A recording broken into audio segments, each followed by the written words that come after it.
না, আসলে আমাদের মধ্যে যে কথাটা হচ্ছে যে গত প্রায় ৮-৯ মাস আগে উনি নিজের থেকে আগ্রহ প্রকাশ করলেন যে আমি যদি সরকার গঠন করতে পারি, আমি বুঝতে পারি যে পরিবহন একটা বড় সমস্যা, এটাকে আমাকে সমাধান করতেই হবে।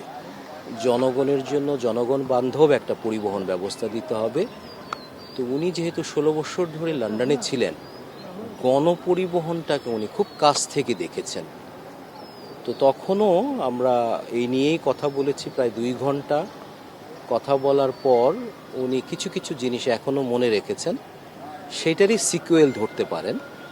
যে উনি খুব আহত হন যখন জনগণের গণপরিবহনের অ্যাক্সেসটা দেখেন খুব সীমিত, পার্টিকুলারলি ফিমেল যারা আছে তাদের প্রাইভেসি ইন্ট্রুশন হচ্ছে, তারা ভালো কোনো গণপরিবহন পাচ্ছে না, সেফটি সিকিউরিটি নাই।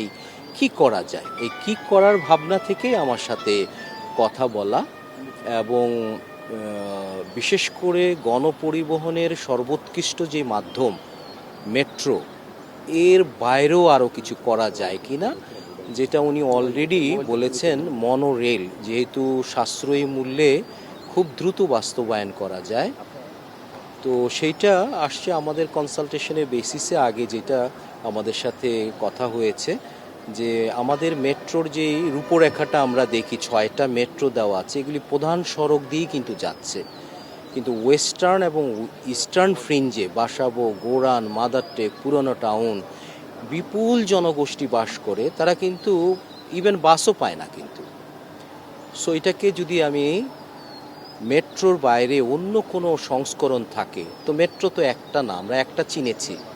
মেট্রো কিন্তু ভারী মেট্রোটাকে বলা হয়, এটার যেমন দরকার আছে ব্রডব্যান্ড কানেকশন, পাশাপাশি কিন্তু লাইট রেলও দরকার আছে, মনোরেল দরকার আছে, বাস রুট ফ্র্যাঞ্চাইজ দরকার আছে, বাস র্যাপিড ট্রানজিট বিআরটি দরকার আছে, এবং অর্ডিনারি বাস সব কিছুই কিন্তু দরকার, কিন্তু রেগুলেটেড হতে হবে।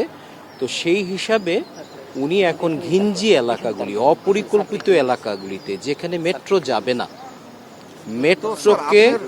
মেট্রোকে কমপ্লিমেন্ট করার জন্য, সাপ্লিমেন্ট করার জন্য আমরা আর কি করতে পারি, এইটার একটা স্টাডি করে ওনাকে একটা প্রস্তাব দেওয়া, যাতে করে এই বছরই ওনারা কাজ আরম্ভ করতে পারেন। অর্থাৎ ওনার আগ্রহ দেখলাম যে গণপরিবহনটাকে সুশৃঙ্খল করা, এবং এটা করতে গিয়ে যা যা করতে হয় দ্রুত গতিতে করার জন্য মেট্রোর জায়গায় হবে, কিন্তু এটা যেন সমন্বিতভাবে অন্যান্য যেই মেট্রো সংস্করণগুলি আছে সেগুলির সাথে যেন সমন্বিত হয়, সেই আগ্রহটা। কি আলোচনা হচ্ছে স্যার? প্রাথমিকভাবে আসলে 180 দিনের একটা কর্মসূচি সরকার বলছে, সেক্ষেত্রে প্রাথমিকভাবে আপনি কি পরামর্শ দিয়েছেন? এইটা মনে হয় প্রাথমিকের মধ্যে থাকবে না, প্রাথমিকের মধ্যে থাকবে মহিলাদের জন্য আবেদন সৃষ্টিকারী এবং সিকিউর গণপরিবহনের বাস মহিলারাই চালাবে। এবং সবচেয়ে বড় আগ্রহটা দেখলাম, খুব ভাল লেগেছে, তিনি ইলেকট্রিফিকেশন বাস দিয়ে আরম্ভ করতে চাচ্ছেন। এটা কিন্তু অন্যান্য দেশেও যখন বিদ্যুতের দিকে চলে গেছে, কারণ আগামী 15-20-30 বছর পর আর কিন্তু ডিজেল গাড়ি নাও পাওয়া যেতে পারে, বাড়াবেই না, সব ইলেকট্রিক্যাল হবে। সো প্রতিটা দেশের গভর্নমেন্ট এই যে ট্রানজিশন পিরিয়ডে বাসকে দিয়ে আরম্ভ করেছে, কারণ ডিজেলে চলে, অনেক পলিউশন হয়। সেই হিসাবে ওনারও একটা আগ্রহ দেখলাম, উনিও চাচ্ছেন 180 দিনের মধ্যে ইলেকট্রিক বাস ভিত্তিক গণপরিবহন প্রথমেই বিশেষ করে মহিলাদের জন্য এইটা করার জন্য একটা আগ্রহ। রেশনালাইজেশন নিয়ে কি কথা হয়েছে স্যার? সেটার ব্যাপারে ওনার অনেক আগ্রহ আছে। আমি চমৎকার লাগলো, উনি যখন গুলশান থেকে বের হন, উনি কিন্তু ঢাকা চাকার পারফরমেন্স দেখেন, এখনও হাতির ঝিলেরটা দেখা সম্ভব হয় নাই। তো উনি বলছেন যে হ্যাঁ, আমাদের বাসগুলি অত্যন্ত উশৃঙ্খল বিশৃঙ্খল, এটাকে সুশৃঙ্খল করতে গেলে যা যা করণীয় আরম্ভ করি না, আমরা পাইলটিং করে জোন করে আরম্ভ করি, ওটার ব্যাপারেও কিন্তু ওনার অনেক আগ্রহ দেখলাম।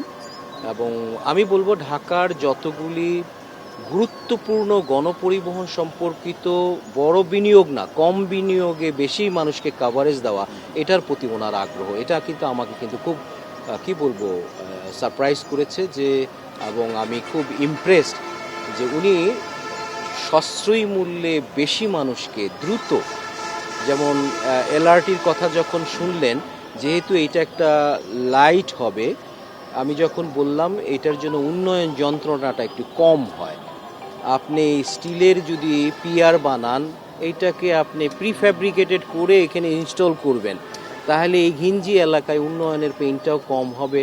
উনি দেখলাম এই জিনিসগুলি চাচ্ছে যে না, তাহলে আমরা চাই যে এইটার একটা গণপরিবহনের একটা মেরুদণ্ড তৈরি হোক মেট্রোর মাধ্যমে, কিন্তু তার কমপ্লিমেন্টারি সিস্টেমগুলিও যেন থাকে, যাতে করে পুরো ঢাকার এক জায়গা থেকে আরেক জায়গায় রেল ভিত্তিক গণপরিবহনে চলে যায়।